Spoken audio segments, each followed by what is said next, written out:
Hello. I don't know if you just saw that. The lights in my basement just flickered on and off. And it might do that again. But thankfully, it is about 6 o'clock in the morning, so soon I won't even need the lights. Hello. And welcome to episode 33, I think, of the Evil and Eerie Podcast. I am back solo, and just, to warn you guys, I am going to be solo for the next couple of episodes because there's just a lot going on this weekend, and I'm going to tell you all about it. But I sadly do not have time to meet with anybody to record any two-shot episode. I don't know why I call it two shots. What we call it in film when two people are on frame. So it's just going to be me, and I actually do have a microphone, but did I have time or the desire to set it up this morning? No, I'm quite tired. But like I said, I will explain my exciting weekend for you soon enough. I didn't realize my basement was painted a different color. It used to be blue. This is new. Sorry, it's pretty early. I'm taking in my surroundings. I might get distracted a couple of times just because my brain is waking up. But I am sitting in front of my chair today, not on my chair, because I have the world's worst tripod for phones, and for some reason I can't get it to stay up tilted towards me like I usually have it. So I figured, well, we might as well sink to its level today. So today we are doing an episode on something that I mentioned on Monday's episode, the Friday the 13th episode. That is the murder of Kitty Genovese. No relation to me. As a lot of you know, my last name is Genovese. She could have been related to the Genovese crime family. That, I don't know. She might have been. But no relation to me that I know of. And this was a very interesting murder that took place in the 1960s. So almost 6 years ago. So, before we jump into that, if you are listening, thank you for listening. This means that you're probably following us on all of our socials, but in the rare chance that you're not, follow us on our socials at Evil and Eerie Podcast on Instagram, TikTok, and Facebook, and Twitter is at Evil Eerie Podcast. Definitely make sure that you hit that subscribe button on our YouTube channel because you don't want to miss anything that we post. And hit that bell so that it sends you a notification. We are looking for more subscribers, and I've kind of been slacking off on my marketing duties, my social media duties, and I've been behind on recording because August has been a weird month.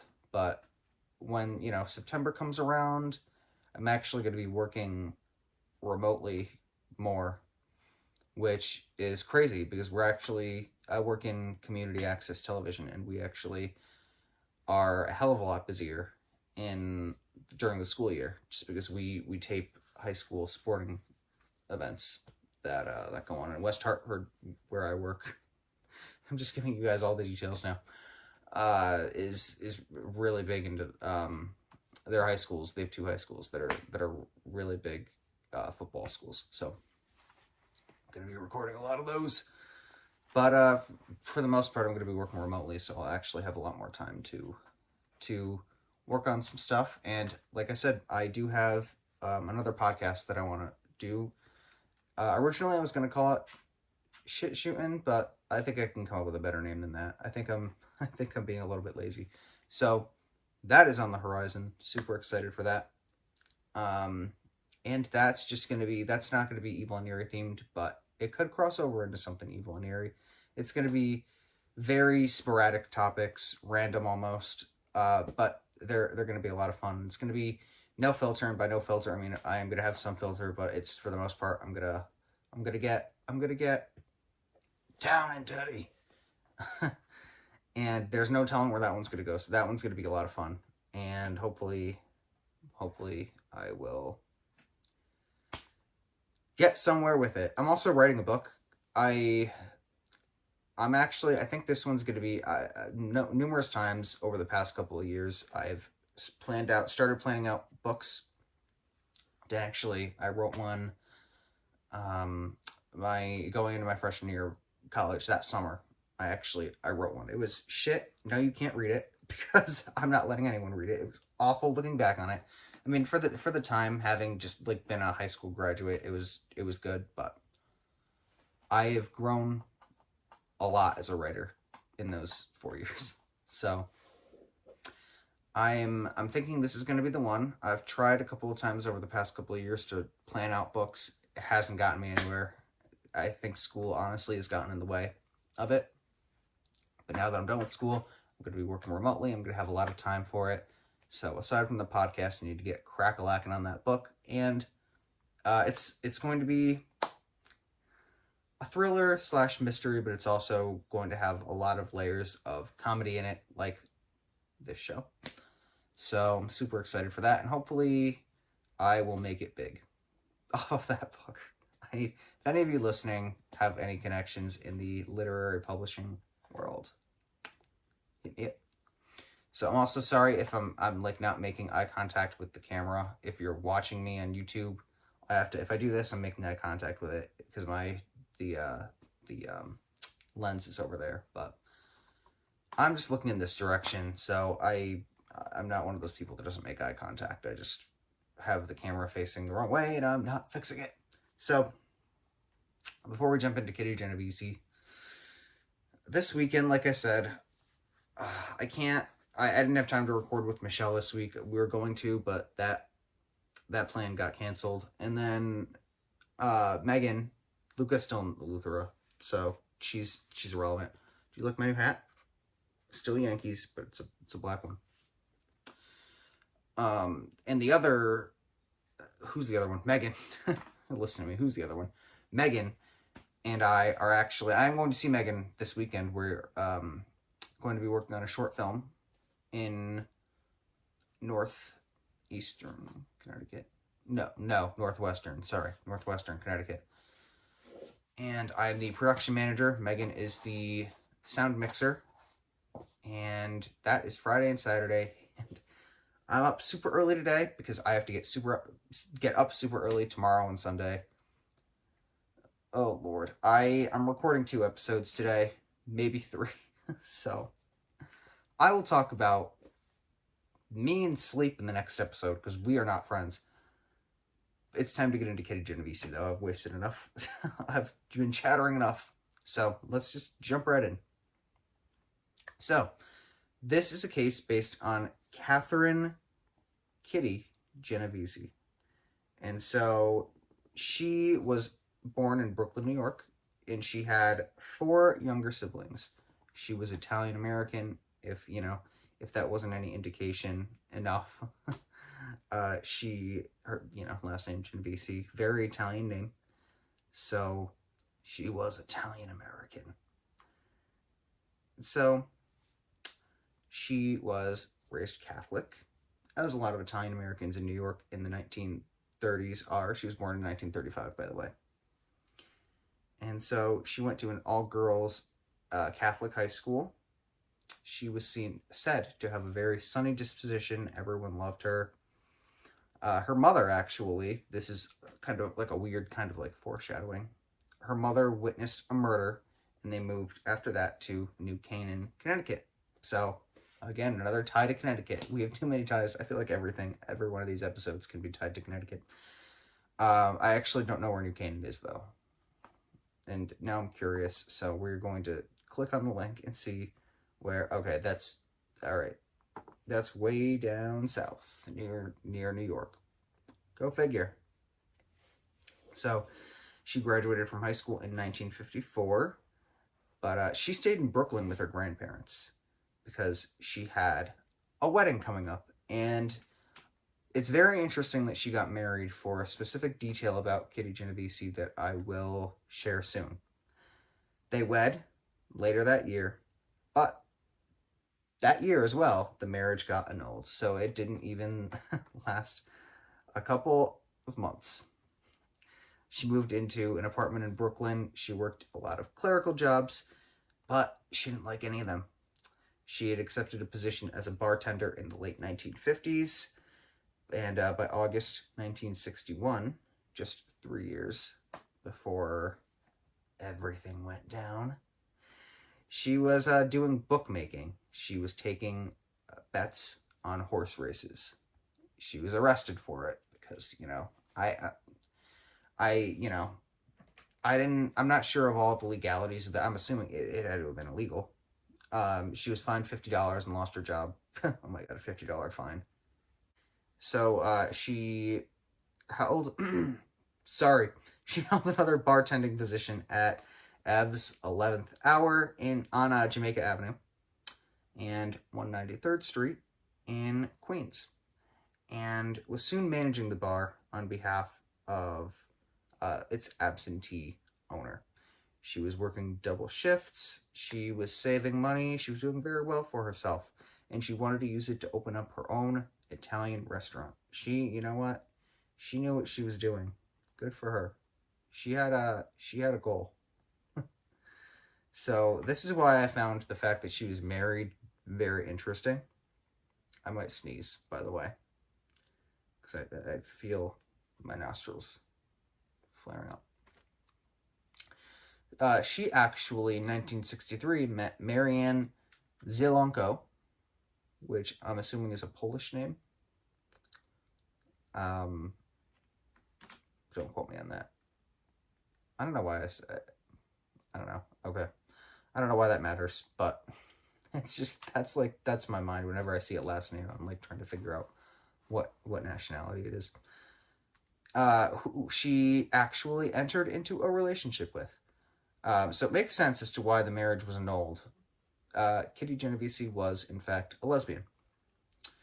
So, now on to the meat of the story. I always find it weird when people say, on to the meat of the subject or the meat of the story. Yeah, I say it myself. I find it amusing. So, we are talking about March 13th, 1964. And this was a Friday, which is why we mentioned it on the Friday the 13th episode. It was Friday, March 13th. So Friday the 13th in 1964. Sorry, someone's moving around upstairs. Gave me my heart skipped a beat. So, they have a picture of where this all went down. Okay, so it was really freaky because it was on Friday the 13th. So it's not just any normal March 13th. I'm telling you, nothing good happens on that day. Nothing good. At approximately 2:30 in the morning, Genovese left the bar where she worked and began driving home in her red Fiat. I almost said red flat because I can't read, and I thought it was lower. It is an I. Her red Fiat. That would have been embarrassing if I had said red flat. I would have been like, what kind of car is a flat? And then I would have realized it said Fiat. While waiting for a traffic light to change, she was spotted by Winston Mosley, who was sitting in his parked car. She got home around 3:15 in the morning and parked her car in the Kew Gardens, Long Island Railroad Station parking lot. Good God, that was a mouthful. And this was only about 100 feet from her apartment door, so she wasn't too far. It was in an alleyway in the back of the building. She walked towards the apartment complex, and Mosley followed her home. Of course, got out of his vehicle, which he had parked on a corner bus stop on Austin Street. He had a hunting knife, and he went up to good old Kitty. I would love to know, but I know, it is the Lorenzo fashion to ask all of these questions in the middle of the case, only to have them answered later on. So, I'm sure that what I'm about to ponder will be answered shortly, because that's just how everything works with me. I wonder if he had a relationship with her. At first, when I was reading that, I was like, is it her ex-husband? But no, they definitely would have said if it was, like, that would have been blown up a lot more on this page. So I wonder if there was, like, a relationship. Like, maybe, I don't know, he, like, hit on her and she turned him down. or he was just stalking her and she was filing complaints. I don't know. I wonder if there was some sort of reason why, or she could have just been a random target. They're like one of the serial killers, like, that just have a look of people that they victimize. I don't know. Like I said, we're probably going to find out shortly because I usually ask questions that are answered later on. So, Kitty ran towards the front of the building and Mosley chased her. He overtook her and stabbed her twice in the back. She screamed, "Oh my God, he stabbed me! Help me!" I would do a more dramatic reading of that, but someone's going to come downstairs soon and they're going to hear me and they're going to feel like, what the hell are you doing? So we're going to avoid that. Hear water. Several neighbors, and this is something that we mentioned in the Friday the 13th episode because it was just such a weird fact. Several neighbors heard her screaming and crying. Several. It does say only a few of them recognized it as a cry for help, but I don't know. I find that odd. Now, I was not alive in the 1960s, obviously. And I certainly wasn't in New York. Again, obviously. But in the 1960s, at 3 o'clock in the morning, if you hear a scream, I don't know. I would be convinced that something was wrong. Now, like I said, I wasn't around in the 60s, but it's not like today where people have ragers at 3 o'clock in the morning. Where if you heard a scream, you'd be like, oh, some party is going on. But this was the 60s. It wasn't New York. Granted, New York has always been a weird place, but I don't know. So that could have been an exception. So, one of the neighbors, Robert Moser, shouted at the attacker, "Let that girl alone." That is such a 1960s thing to say. Let that girl alone. Not leave her alone. Let that girl alone. The phrasing gets me. Mosley then ran away, and Genovese slowly made her way towards the rear entrance of the building. She was very seriously injured, and none of the witnesses could see her. So the witnesses then saw Winston Mosley. I don't like that name, by the way. Get in his car, drive away, but he came back 10 minutes later. They always come back. Now he had a wide-brimmed hat on because he wanted to shadow his face. That great disguise. Great disguise.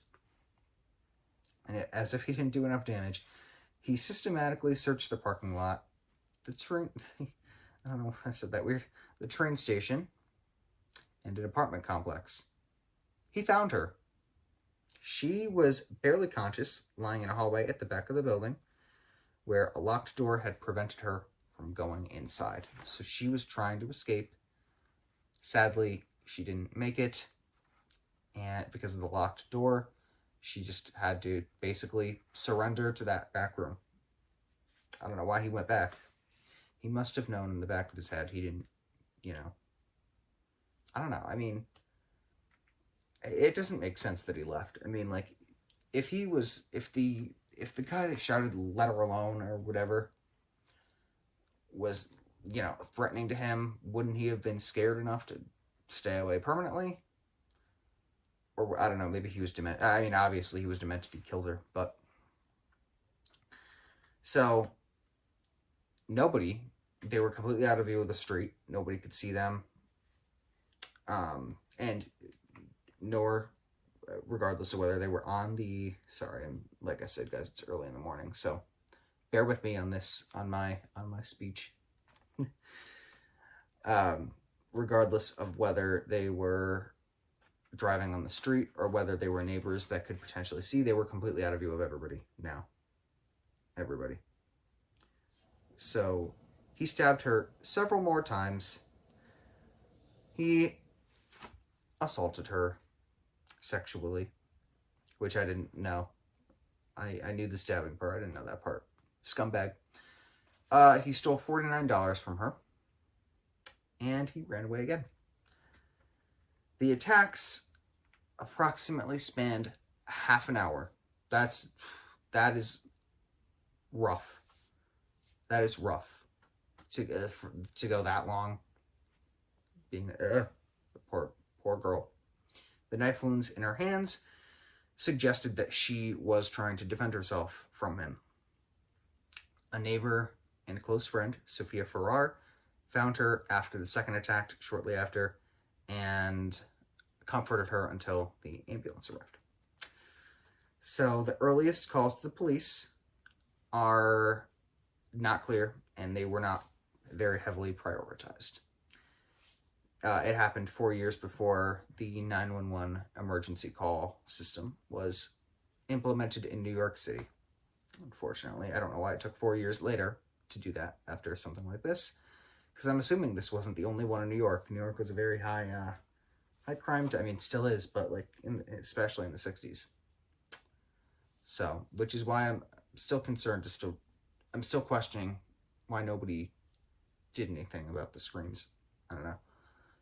But one witness said his father called the police after the first attack and said a woman was beat up, but got up and was staggering around. So obviously you could see from the police's perspective that they probably wouldn't take that as seriously, because it doesn't sound like something all that serious. After the last attack, a few minutes later, Carl Ross, who was another witness, called two friends for advice on what to do, the second of whom called a third friend who called the police. So we're already wasting a ton of time here. What do I do? You call your friend, they call another friend. What do you mean, what do you do when you hear somebody screaming and see somebody get assaulted? What do you do? You're going to sit on that one? I don't know. That's beyond me, because I feel like common sense is screaming in your ear at that point, but I don't know. Common sense was something that I feel like wasn't around too much in the 60s. I'm mean. I'm so mean. I'm so sorry if you are a boomer or whatever the hell was before that. Or a Gen Xer. A Gen Xer? Is that what's next? Obviously common sense was around. I'm just mean and I'm tired. So she was picked up by an ambulance at 4:15 in the morning. An hour later, sadly, she died en route to the hospital, and she was buried on March 16th, 1964, in New Canaan, Connecticut. She's with us, as she should be. So, during the police investigation, Mary Ann Zielanko, I'm sorry, I don't know how to pronounce Polish names. I am about half Polish, so I need to get on that. So she was questioned by Detective Mitchell Sang at 7 o'clock on the morning after the murder. Oh my God, they really didn't give her a lot of time. Well, I guess you really can't, but she was later questioned for 6 hours by two homicide detectives, John Carroll and Jerry Burns, whose questioning centered on her relationship with Genovese. This was also the police's focus when they questioned the couple's neighbors. She originally was actually considered to be a suspect as well, which is interesting. 6 days after, Winston Moseley was arrested for suspected robbery in Queens after a television set was discovered in the trunk of his car, which was a white Chevrolet Corvair. Never heard that make before. His car was searched after a local man became suspicious when Moseley started taking the television from a neighbor's house. He questioned him. He claimed to be a removal worker, but his neighbor Jack Brown confirmed that his neighbors weren't moving. So they were like, all right, yep, nope, that's not correct. The police were called now after this. They disabled his car so that he couldn't get away before the police arrived. They had a white car had been reported as being seen at the Genovese crime scene, and they put two and two together. He had also murdered two other women, Annie Mae Johnson, who he had shot and burned to death, lovely, in Queens, and a 15-year-old named Barbara Kralik, who had been killed in her parents' home the previous summer. So, Wynton Mosley, who was... Oh, he only just recently died, 5 years ago. In 2016, he was 81. Oh, wow, he was her exact age, too. He was Kitty Genovese's exact age. So, he is a freaky-looking man. I almost thought it... Oh, Lord. Very, very scary-looking man. I'll have to have Michelle post a picture of him. So, he was 29 years old, as was she, when the murder occurred. He was working as a tab operator. He was preparing punched cards for data storage for digital computers. He was married with 3 children and had no criminal record. He confessed to killing her, detailed the attack. He said that he wanted to simply kill a woman. He said he preferred to kill women because they were easier and didn't fight back. What a wimp. What a coward. Oh, Lord. Oh, Lord. He got up at 2 o'clock in the morning to leave his wife to drive around and find a victim. What a piece of shit. So there was no connection. And obviously he was a necrophile. I don't think he did anything with her body afterwards, but that was said to be a test result after they had given him a psych evaluation. He died in prison. Thank God he stayed in there. At the age of 81, he was one of the longest serving inmates in the New York State prison system. And it's saying Vincent Genovese, who was the brother, never recovered from the sister's murder. And, oh Lord, that was in 2008. Yikes. Almost 45 years later, just about. So, I'd heard of this case years ago, just because I'd researched, everybody looks up their last name. Don't act like you don't, unless you have a common last name, like Brown or Smith. No, you probably still do at that point, but mine's weird, so naturally I looked it up, my last name, and she came across as one of the search results, that and the Genovese crime family, because they are the most famous among us. I don't think I have any relation to any of them, though, but,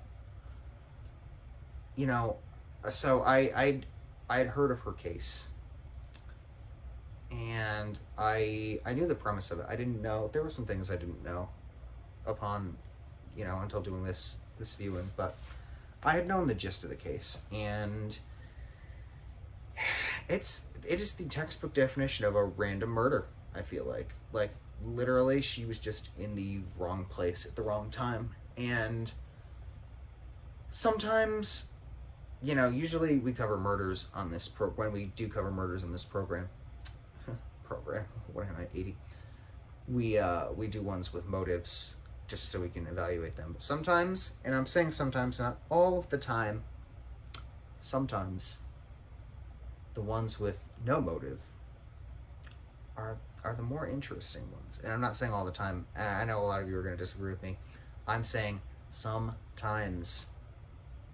Just because it's like, dang, they make you think more. Like, oh my God, if she had left maybe 10 minutes earlier or something like that, I don't know. Literally just wrong place, wrong time. So rest in peace, Kitty Genovese. Maybe we have mutual cousins that we don't know about. I actually, I don't know. I don't think we'd get related because I don't have any family from New York. Actually, I don't have any family other than my Connecticut family. I think all my relatives are in Connecticut. I think when they came off the boat, I think they literally all came to Connecticut. So I don't see how. I mean, weirder things have happened, but I don't believe there's any way that we could be related. But we have a bond for life because we have the same last name. A bond beyond the grave.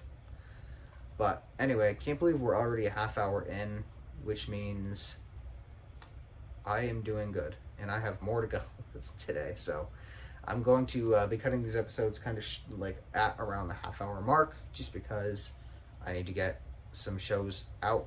And I also need to send Michelle details for the posts before she murders me, and she's probably going to be up in an hour. So thank you for listening. Please remember to subscribe, like, rate, review, download, and join us on Monday. Join me on Monday. Again, sorry, it'll be a solo episode. You'll hear me complain about sleep, about me and sleep's relationship, because it's a weird one. And we are going to do another murder. It's been a while since I've let you guys in on what we were going to do for the next episode, so you're in for a treat today. We are going to do the Rebecca Schaeffer murder. And for those of you who don't know who she was an actress who was murdered in the 1980s. And this one does have a backstory behind it. It's a really interesting case. One of my favorites, and I believe they have a documentary and or movie about it. I think it might be like it's either a documentary or one of those documentary movies, like a made for documentary movie, something like that. Anyway, thank you guys. Enjoy your weekend. This is the last, no it's not, Lorenzo. I was gonna say this is the last full weekend in August, but it's very much not. I'm really jumping the gun. I guess I'm super excited for September. Well, I don't know if I am or not. But anyway, thank you. Have a good night.